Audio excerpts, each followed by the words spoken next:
Hello everyone and welcome back for another episode of Indie Impressions. My name is Nick and today we're going to be checking out Good Morning Bird.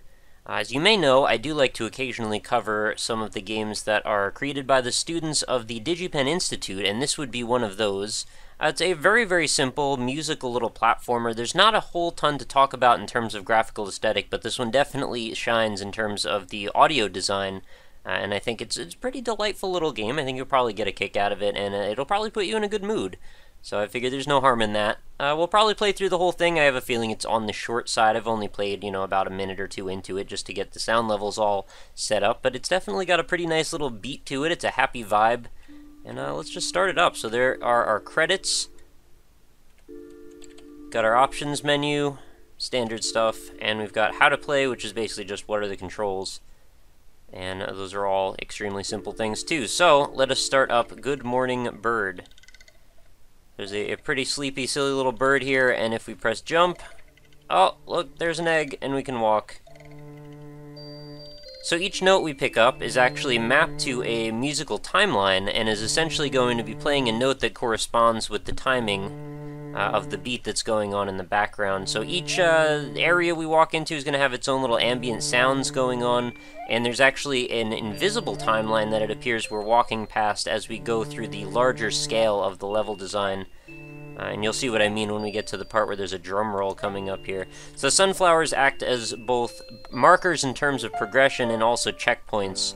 So when we die, we will reappear there, or die is maybe not the right word, but when we're defeated or knocked down.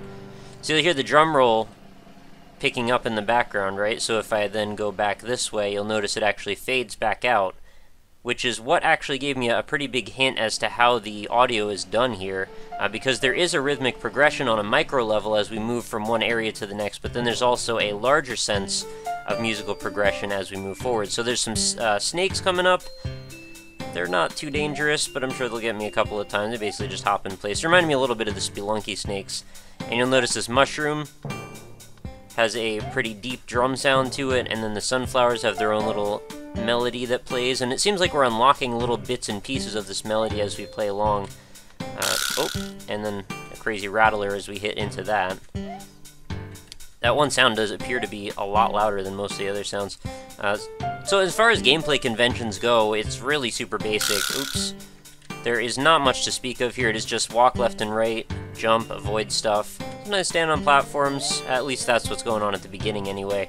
But, it's not any more or less complex than something like Potato Man Seeks the Truth. And we all seem to enjoy that one quite a bit. That was a dumb move there. I almost fell right into that pit. So now we've added on another layer of complexity to the musical rhythm going on in the background. It's actually getting rather complex. So I need to time this so I walk underneath them all, because I'm pretty sure I can't make the jump over top. And that just barely worked out. I don't seem to see anything saying that I need to be making sure I catch all these notes, but, completionism and playing games over the years sort of tells me that's just what I'm going to do, whether I like it or not. Generally there's, some sort of a counter when it comes to these things, but it's not always necessary. We see these items, we just instinctively know to pick them up, having these tropes reinforced over the years. Alright, so this is going to sink down into that pit of snakes, so I want to definitely avoid that. Oh! Thankfully, the platform seems to block the snakes from hitting into from the bottom, so no big deal there. I did make sure to put the music up louder than I normally do in this. Oh, and we've got, it looks like, some different notes and badgers now. And if I know anything about badgers, they do not give a care. Oh, I almost got on that platform too late.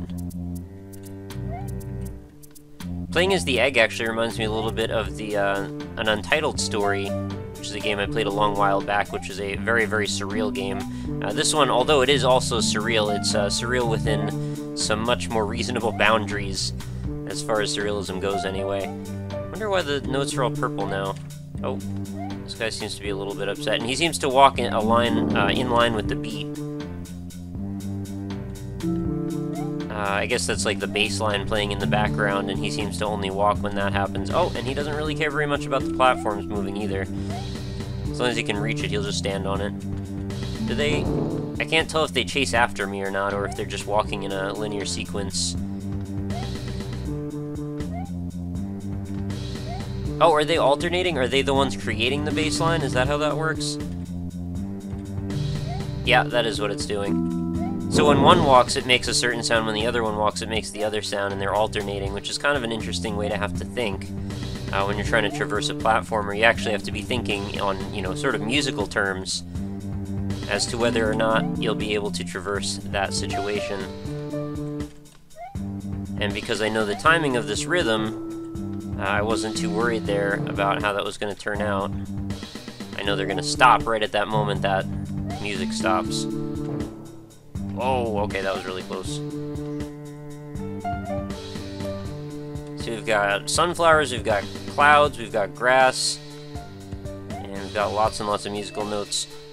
I could see this really being a fun game if they wanted to really build this up and turn it into something a little bit more elaborate. Oh, look at this, now we're playing harmonies along as we pick up multiple notes at once.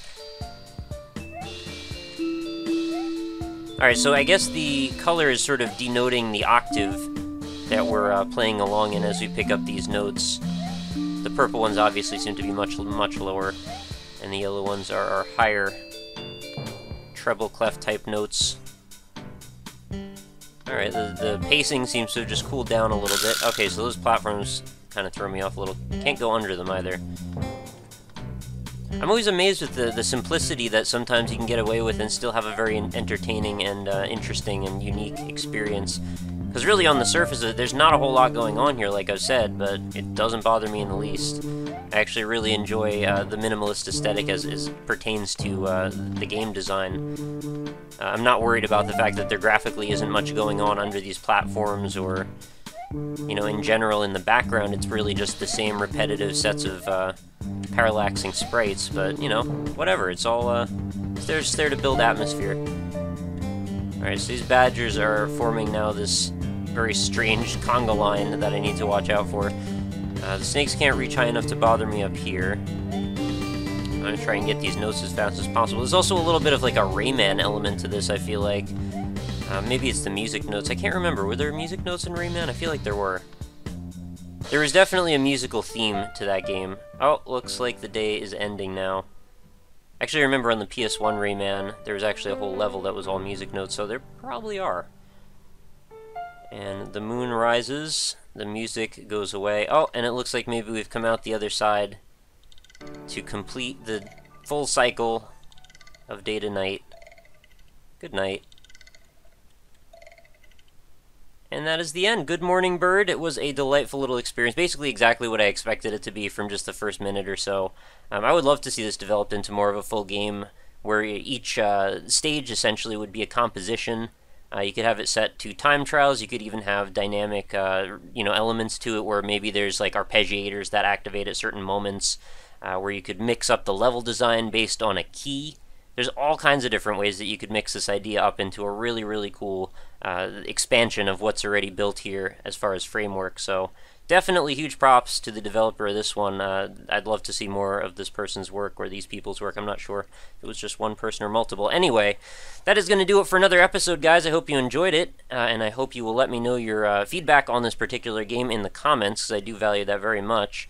The link to download this yourself will be right in the description, as well as also all my social media links, which include the site Indie-Impressions, which is my home base, essentially, when it comes to the series. So if you want to go over there, just check out all the old episodes that are archived. I've got over 400 of them. They're all tagged and neatly sorted. So if you want to see all the specific games of a certain type, by a certain payment style, by a certain platform, whatever it is, they're all available right there. Or if you have a favorite developer, you can type them into the search box and see what I've covered by that developer.